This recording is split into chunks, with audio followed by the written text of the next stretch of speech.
بسم اللہ الرحمن الرحیم۔ تمام دیکھنے اور سننے والوں کو السلام علیکم۔ پورنوگرافی اور نوجوان نسل۔ پورنوگرافی کی تاریخ۔ ناظرین، پورنوگرافی عصر حاضر کا ایک بہت بڑا ناسور ہے۔ یہ وہ زہر ہے جس کا کوئی تریاق دریافت نہ ہو سکا۔ لوگوں کے رویے اور انداز زندگی اسی کی بدولت جنسی خود غرضی کی بھینٹ چڑھے۔ ہم اکثر سوچتے ہیں آخر یہ کھیل شروع کب ہوا؟ اس کا تاریخی پس منظر کیا ہے؟ اس کے وجود کے بنیادی محرکات کیا تھے؟ آج کی تاریخ میں اس میں کیسی جدتیں لائی جا رہی ہیں؟ تاریخ میں سب سے پہلے پورنوگرافی بطور ہتھیار سلطان صلاح الدین ایوبی کے دور حکومت میں ہوئی۔ اسے بطور ہتھیار سب سے پہلے صلیبی بادشاہوں نے استعمال کیا۔ کہانی کچھ یوں ہے کہ صلیبی ہر میدان میں مسلمان نوجوانوں کے ہاتھوں شکست فاش سے سخت پریشان تھے۔ اسلامی افواج صلیبی جمعیت میں متحدہ قوتوں پر بھاری ثابت ہو رہی تھی۔ صلیبیوں کی سوچ کا دھارا اس وقت بدلا جب 1.5 لاکھ مسلمان فوج نے بحر اوقیانوس کے ساحلوں پر 15 لاکھ صلیبی جنگجو لاشوں کا ڈھیر کر دیے۔ اس موقع پر متحدہ صلیبی فوج کا بادشاہ رونالڈ پھوٹ پھوٹ کر رویا۔ آخر ایک بڑی میٹنگ کا انعقاد ہوا۔ اس میٹنگ میں مسلم اور صلیبی افواج کا موازنہ کیا گیا۔ معلوم ہوا مسلمان رات بھر سجدوں میں روتے ہیں اور دن بھر میدانوں کی للکار ہوتے ہیں۔ ان کے اندر ایک دنیا آباد ہے جسے وہ ایمان کہتے ہیں۔ یہی ایمان انہیں دنیا کے ہر خوف و ڈر اور لذت پرستی سے بہت اوپر انہیں بہترین جنگجو بنائے رکھتا ہے۔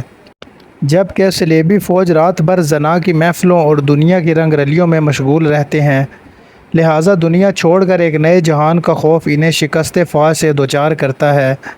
اس کے علاوہ دوران جنگ مسلمان فوجیوں کی آنکھوں میں جو وحشت ٹپکتی ہے وہ صلیبی قوتوں پر خوف طاری کر دیتی تھی۔ اس کے ساتھ نعرہ تکبیر کی فلک چگاف صدائیں اور مسلمانوں کا اپنی اپنی جگہ پر فولاد بن جانا بھی صلیبیوں کے لیے ایک مسئلہ بن گیا تھا۔ صلیبیوں کی اس تاریخی میٹنگ میں ہرمن نامی انٹیلیجنس آفیسر بھی موجود تھا۔ یہ وہ شخص ہے جس نے صلیبی تاریخ میں مسلمانوں کو سب سے زیادہ نقصان پہنچایا۔ اس نے مسلمان اور صلیبی نوجوانوں کی نفسیات پر بات کرتے واضح کیا، میری 60 سالہ زندگی کا تجربہ ہے کہ ایک عیاشی پسند وجود کبھی بھی زندگی کے میدان میں بہترین سپاہی نہیں بن سکتا، خصوصاً وہ لوگ جو سیکس کے معاملات میں زیادہ دلچسپی رکھتے ہیں۔ ان کی جسمانی روحانی طاقتیں ختم ہو کر رہ جاتی ہیں۔ اگر میں مسلم فوج کی بات کروں تو مسلمان فوج میں ایسے نوجوانوں کی اکثریت ہے جو سیکس کی لذت سے اکثر ناآشنا ہے۔ ان میں سے جو شادی شدہ بھی ہیں وہ بھی اس چیز کو ایک حد تک آزما پاتے ہیں۔ تصور کی رعنائیاں اور خوبصورت نظارے ہمیشہ ان کی پہنچ سے دور رہے ہیں۔ انہیں مذہب سے آگے اور پیچھے کچھ نہیں دکھائی دیتا، لہٰذا ہم اگر ان میں جنسی بھوک کو پیدا کر دیں تو ان کی سوچ اور نظریات کو کمزور کیا جا سکتا ہے۔ اس مشن کی کامیابی کی ایک مثال وہ مسلمان بادشاہ اور وزراء بھی ہیں سلطان صلاح الدین ایوبی کے ساتھ تھے، لیکن ہماری خوبصورت لڑکیوں نے جب سے انہیں اپنی حسین اداؤں کا اسیر کیا تب سے وہ خدا اور رسول کو جانتے ہی نہیں ہیں۔ انہیں سلطان صلاح الدین ایوبی اپنا سب سے بڑا دشمن نظر آتا ہے۔ ان مسلمان وظیفہ خوروں میں سے وہ جرنیل بھی شامل ہیں جن کی حکمت عملیہ اور بہادریاں میدانوں کے نقشے بدل ڈالا کرتی تھی۔ آج وہ صلیبیوں سے نگاہیں جھکا کر بات کرتے ہیں کیونکہ ہم ان کے اندر عورت اور جنسیات کی روح داخل کر چکے ہیں۔ اگر یہی حربہ پوری مسلمان فوج پر آزمایا جائے تو یقیناً ہم کامیاب ہوں گے، کیونکہ مسلمان نوجوان کے لیے یہ ایک بالکل نئی چیز ہوگی، وہ اس کے لیے جنونی ہو سکتے ہیں۔ ہر من کے اس خیال پر رونالڈ نے نکتہ اٹھایا۔ اس نے کہا کہ ہم متعدد بار نہایت خوبصورت لڑکیاں مسلمان فوج میں داخل کر چکے ہیں، لیکن مسلمان فوج ان حسین لڑکیوں کی طرف دیکھنے کا تکلف ہی نہیں کرتی، اور متعدد لڑکیاں مسلمان فوج کا کردار دیکھ کر صلیبی حمایت چھوڑ چکی تھی، لہٰذا تمہارا یہ منصوبہ ناکام ہے۔ ہرمن نے فوری جواز پیش کرتے ہوئے کہا تھا، حضور، جب تک آپ کے اندر کسی چیز کا تصور موجود نہ ہو اس کا ہونا نہ ہونا بے معنی ہوتا ہے۔ ہمیں مسلم فوج میں جنسی دنیا کا تصور پیدا کرنا ہے، ایسا تصور جو ان کی سوچ کی راہداریوں میں برہنہ عورتوں کو حسین اداؤں کے ساتھ گردش کرتا دکھائے۔ اس کے بعد وہ خود ہماری ثقافت کے حوالے کر دیں گے، کیونکہ یہ ہماری ایجاد ہوگی۔ یہی واحد طریقہ ہے جس سے ہم مسلمان کو شکست دے سکتے ہیں۔ رونالڈ ہرمن کی اس بات پر بہت زیادہ سنجیدہ ہو گیا۔ اور سرگوشی برے لہجے میں بولا، آخر تم کہنا کیا چاہتے ہو؟ ہرمن نے نہایت شاطرانہ انداز میں تاریخ کا سب سے بھیانک منصوبہ رونالڈ کے سامنے پیش کر دیا۔ دنیا کے سامنے یہ منصوبہ آرٹ پورنوگرافی کے نام سے سامنے آیا۔ اس منصوبے کے ایک سال بعد سلطان صلاح الدین ایوبی کو اطلاع ملی کہ فوج کے کچھ نوجوان رات کو غائب پائے جاتے ہیں۔ نوجوانوں میں اکثر جنسی گفتگو بھی سنی گئی۔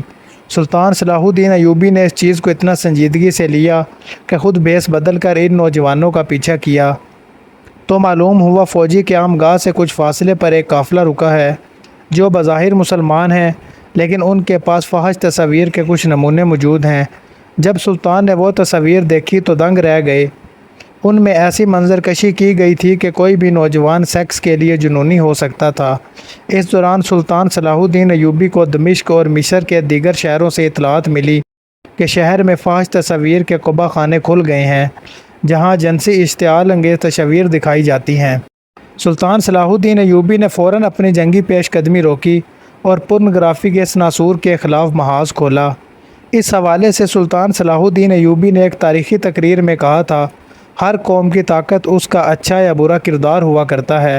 دشمن ہماری اصل طاقت کا اندازہ لگا چکا ہے، اب وہ سامنے کی جنگ کبھی نہیں کرے گا، اس لیے دشمن اب ہمارے قومی کردار پر حملہ آور ہوا ہے، کیونکہ ضروری نہیں جنگ میدانوں میں ہو، جنگ سوچ اور رویوں کی بھی ہوتی ہے۔ جو قوم اس پر غالب آ جاتی ہے وہ فتح یاب ہوتی ہے۔ آخر 18ویں صدی کا سورج طلوع ہوا۔ یہ وہ صدی ہے جب سائنس کے علم میں انقلاب کی فضا پیدا ہونا شروع ہوئی، نئی جدتیں اور نئی منزلیں روشن ہو رہی تھی۔ 18ویں صدی کے شروع میں پورنوگرافی پر ایک بار پھر نئے انداز میں کام شروع ہوا۔ اس بار پورنوگرافی کے لیے لکڑی کا استعمال ہوا۔ اس کے علاوہ درختوں کو بھی کاٹ چھانٹ کر جنسی عضو کی طرح بنا دیا گیا۔ فرانس میں ہوئے اس تماشے پر لوگوں کا ہجوم لگ گیا۔ لوگ بے پناہ دلچسپی سے لکڑی کے بنے جنسی سامان اور درختوں پر ہوئی زیادتی دیکھنے جوک در جوک آ رہے تھے۔ لہٰذا لوگوں کی دلچسپی دیکھتے ہوئے امریکہ، فرانس اور لندن میں ووڈ پورنوگرافی کے چھوٹے چھوٹے پورن ہاؤس کھل گئے، جو ایک چھوٹا سا جنگل ہوتا تھا جس میں پورنوگرافی کے فنکارے درختوں پر عیاں ہوتے تھے۔ دوستو، 1839 میں کیمرہ ایجاد ہوا۔ اس ایجاد نے جہاں سائنس کی دنیا میں ایک بہت بڑا چمتکار کیا، وہیں یہ بہت جلد پورنوگرافی کا اہم ہتھیار بھی بن گیا۔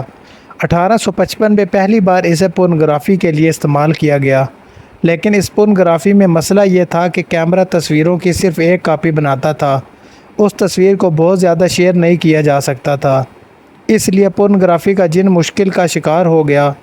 لیکن یہ مسئلہ اس وقت مسئلہ نہ رہا جب 1863 میں پرنٹر ایجاد ہوا۔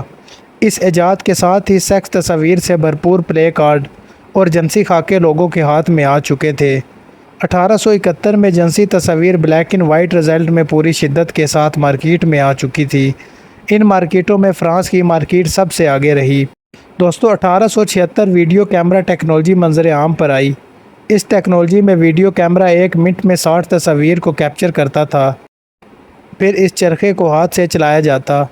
اس سے تصویر اس تیزی سے گھومتی تھی، ایسا لگتا ہے جیسے ویڈیو پلے ہو رہی ہو۔ آج جو ہم حرکت کرتی اور زندہ محسوس ہوتی HD ویڈیوز دیکھتے ہیں، دراصل یہ ہزاروں تصاویر کا مجموعہ ہوتی ہے جو اس تیزی اور صفائی سے پلے ہوتی ہے کہ ہمیں تصویر حرکت کرتی نظر آتی ہے۔ دوستو، 20ویں صدی کا سورج طلوع ہوا۔ ایشیا میں ابھی دھندلے معیار کی ویڈیو ٹیکنالوجی کا دور ختم نہیں ہوا تھا، جبکہ یورپی ممالک میں HD ٹیکنالوجی منظر عام پر آ چکی تھی۔ ہالی ووڈ فلم انڈسٹری بے مثال فلمیں پروڈیوس کر رہی تھی۔ اس کے علاوہ یورپی ممالک انٹرنیٹ کی ٹیکنالوجی سے بھی بھرپور فائدہ اٹھا رہے تھے۔ اسے ایک یورپی کمپنی برین نیٹ نے پاکستان میں پرائیویٹ طور پر لانچ کیا تھا۔ اس کے پہلے انجینئر منیر احمد خان تھے جنہوں نے پاکستان میں انٹرنیٹ سرور کو کنٹرول کیا۔ اس کی ابتدائی سپیڈ 128K تھی۔ 1995 میں پاکستان ٹیلی کمیونیکیشن لمیٹڈ یعنی PTCL نے انٹرنیٹ آل پاکستان کے لیے خرید لیا۔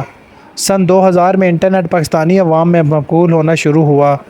اس کے ساتھ ہی پورنوگرافی کا زہر بھی سرحدیں پھلانگتا ہوا داخل ہوا۔ یورپی ممالک میں پہلے پورنوگرافی سینما میں دکھا کر یا جنسی تصویروں کے ذریعے پیسہ کمایا جاتا تھا، لیکن انٹرنیٹ نے یہ جھنجھٹ ختم کر دی۔ انٹرنیٹ نے باقاعدہ خود آن لائن مارکیٹنگ پروسیس کھول کر پورنوگرافی کو بطور پروڈکٹ پیش کیا۔ جسے عوامی طور پر اتنی پذیرائی ملی کہ سب ریکارڈ ٹوٹ گئے۔ یورپی پورن انڈسٹری کو سب سے زیادہ آن لائن ٹریفک ایشیا سے ملی۔ 2015 کی گوگل رپورٹ کے مطابق روزانہ 90 لاکھ پاکستانی پورن ویب سائٹ کا وزٹ کرتے ہیں۔ پاکستان میں اس حوالے سے صورتحال زیادہ خراب ہے۔ پچھلے کئی برسوں سے پاکستان کا شمار ان ممالک میں ہوتا ہے جہاں پورنوگرافی دیکھنے کا عمل دوسرے ممالک کے مقابلے میں کہیں زیادہ ہے۔ حالانکہ پاکستان میں پورن ویب سائٹ بلاک ہیں اور عام طریقے سے ان کا دیکھنا ممکن نہیں، مگر اب پورنوگرافی اتنی پھیل چکی ہے اور دوسری طرف اتنے چور راستے کھل چکے ہیں کہ صرف سینسرشپ سے اس کو نہیں روکا جا سکتا۔ اس کے لیے کچھ اور اقدامات کی ضرورت ہے جن پر ہم توجہ دلانا چاہیں گے۔ اس حوالے سے پہلی چیز تربیت کا عمل ہے، خاص کر مردوں کی تربیت۔ ہمارے مذہبی فکر کا یہ المیہ ہے کہ اس معاملے میں ہمیشہ احکام دین کو خواتین کے پہلو سے پیش کرتا ہے اور ان کے مکمل پردے ان کا دائرہ عمل گھر تک محدود کرنے اور مرد و زن کے اختلاط پر مکمل پابندی لگانے کو دین کی تعلیم کا اصل منشا سمجھتا ہے اور اسی کو بیان کرتا ہے۔ چنانچہ سب سے پہلی اصلاح جس کی ضرورت ہے وہ تربیت کے اس بنیادی تصور کو بدلنے کی ہے جس میں عورت ہی کو مخاطب کر کے پردے کا احکام سنائے دیے جاتے ہیں۔ ضرورت ہے کہ مرد و زن دونوں کو بتایا جائے کہ اللہ تعالیٰ انہیں یہ حکم دیتے ہیں کہ دونوں اپنی نگاہوں کو آلودہ ہونے سے بچائیں۔ یہ عام زندگی میں بھی ہوگا اور انٹرنیٹ پر بھی ضروری ہوگا، کیونکہ دیکھے نہ دیکھے اس کا واسطہ اس ہستی سے ہے جس سے نہ نگاہوں کی خیانتیں چھپتی ہیں اور نہ دل کے خیالات اس سے پوشیدہ رہتے ہیں۔ چنانچہ نگاہوں کو آوارگی سے بچانا، جو قرآن کا اس باب میں پہلا بنیادی حکم ہے، اس کو سامنے رکھتے ہی لوگوں کے پاس وہ اخلاقی اور دینی بنیاد آ جاتی ہے جس کی بنا پر ان کا ضمیر ان کو اس وقت اس برائی میں پڑنے سے روکے گا جب دوسرا کوئی روکنے والا موجود نہیں ہوتا۔ اللہ تعالی ہم سب کو دین اسلام کو سمجھنے کی اور اس پر عمل کرنے کی توفیق عطا فرمائے، آمین۔ ویڈیو اچھی لگی ہو تو چینل کو سبسکرائب ضرور کر دیں۔ جزاک اللہ۔